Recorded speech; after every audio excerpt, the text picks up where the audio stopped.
বিয়া কিতা করতায় তার আগে টেনশনে ঘুম না হইতে হইতে দেখো আমার চোখের কোনাটা কি পরিমাণে লাল হয়ে গেছে, যদিও এখন এটা কমছে। আর আজকে আমি যাইলাম গিয়ে আমার মাইমনির বাসায় সপ্তম পর্ব আইবুড়ো ভাত খাওয়াত। তো দেখো আমি আজকে চুড়িদার পরে আইসি আমার মাইমনির বাড়িতে, আর আমার মাইমনি ওটা কইলা যে তাইনার এই মেখলাটা আমি পরতাম। সেখানে কি তাইনি ওটা কইরা এতদিন আমি বাঙালি শাড়ি আর গুজরাটি শাড়ি পরিয়াও আমি আইবুড়ো ভাত খাইছি, আর আজকে একটু ডিফারেন্ট কিছু করতাম। সো এটা লেগে আমি মেখলাটা পরিয়া আস্তে আস্তে রেডি হয়ে গেলাম। তো দেখো এইটা হইতেছে কি আমার রেডি হওয়ার পরে ফুল লুক। তো মাইমনি তার বাসায় মামির একজন বোন মানে আমার মাসি, তো তাই না ছিল তার এখানে, তো তাই আমার হেল্প করছেন মেখলা পরতে। আর মেখলা পরার পরে যখন আমি রেডি হয়ে গেলাম তখন কিছু ফটো উঠে গেলাম গিয়ে আমি খাইতে। খাওয়ার তো আমি আই গেলাম, আইয়া বইও গেলাম, কিন্তু আমি আমার বাইরের সঙ্গে বইয়া টিভি দেখলাম।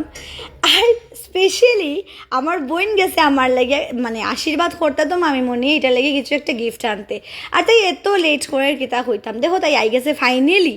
আইয়া আবার কেন হাসে, তাই লজ্জাও করে না এত লেট করে, তাই আইসে 5টার উপরে বাজি গেছে, তাই লাগেই আমার এত লেট হয়েছে।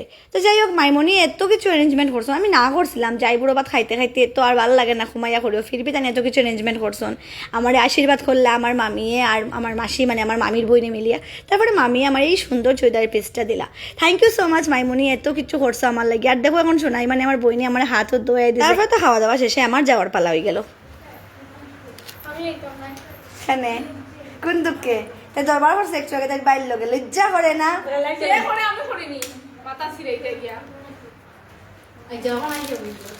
আই গিয়া টাটা টাটা।